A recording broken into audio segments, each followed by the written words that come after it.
le conseil de paix sous un arbre sacré.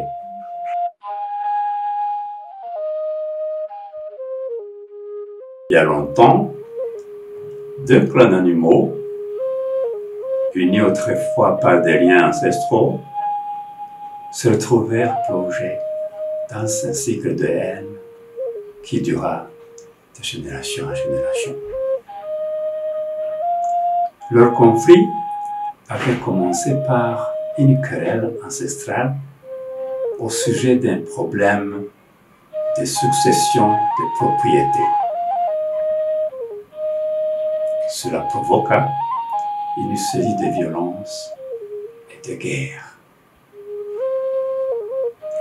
La guerre avait causé de nombreux problèmes, notamment celle de la famille.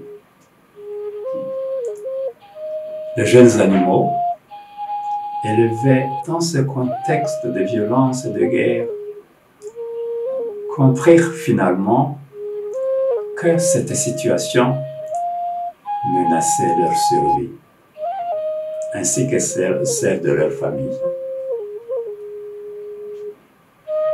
Ainsi, les leaders de deux clans, des Doga d'un côté et celui des Bakame de l'autre, réalisèrent que la guerre ne faisait qu'aggraver leur souffrance. Ils se décidèrent finalement de se rencontrer sous un arbre sacré pour tenter de guérir les blessures du passé.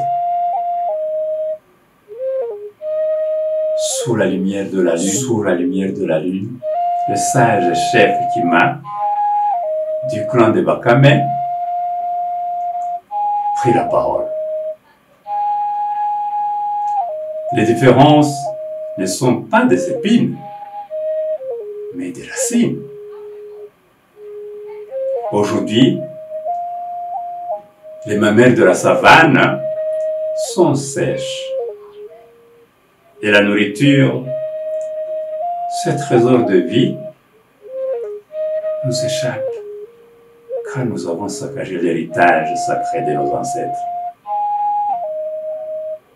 Il est temps de rétablir de nouveau l'équilibre de la terre.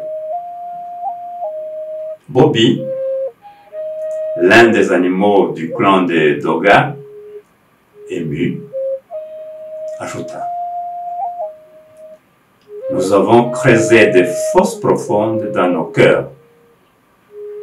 La tempête des conflits nous a fait perdre notre chemin. Et aujourd'hui, nous souffrons de la morsure de nos erreurs. Un jeune du clan de Bakame, bouleversé, rappela: certaines des âmes disparues, comme des petites pouloirs emportées par le vent, étaient de votre lignée. Nous avons tous perdu une part énorme de notre héritage ancestral. Le silence pesait sur eux. Un autre membre du clan de Bakame, le cœur lourd, dit: la bataille gronde dans nos cœurs, forgée par les coques du passé. Comment penser nos plaies si nous ne sentions pas d'abord la morsure de l'autre? Kima, le chef du clan de Bakame, ajouta avec regret: et si notre devise était l'acceptation du compagnon qui marche à nos côtés, ne devrions-nous pas chercher un abri commun où nous pourrions tous partager l'herbe et le ciel, ces trésors de la terre? Un ancien du clan de Doga les larmes aux yeux, conclut. Nous avons perdu de vue que nos pas doivent suivre ensemble la cadence du vent. Le lait, la terre et le ciel devraient être nos sources de joie. Il est temps de nourrir les jeunes de notre clan et de leur offrir ainsi un lendemain meilleur, où la lutte entre nous sera oubliée. Les deux clans, enfin réconciliés, se regardèrent dans les yeux, non plus comme des ennemis,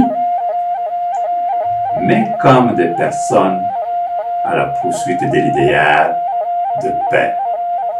Et la lune, témoin de cette rencontre, éclaire désormais le chemin vers l'amour et la solidarité.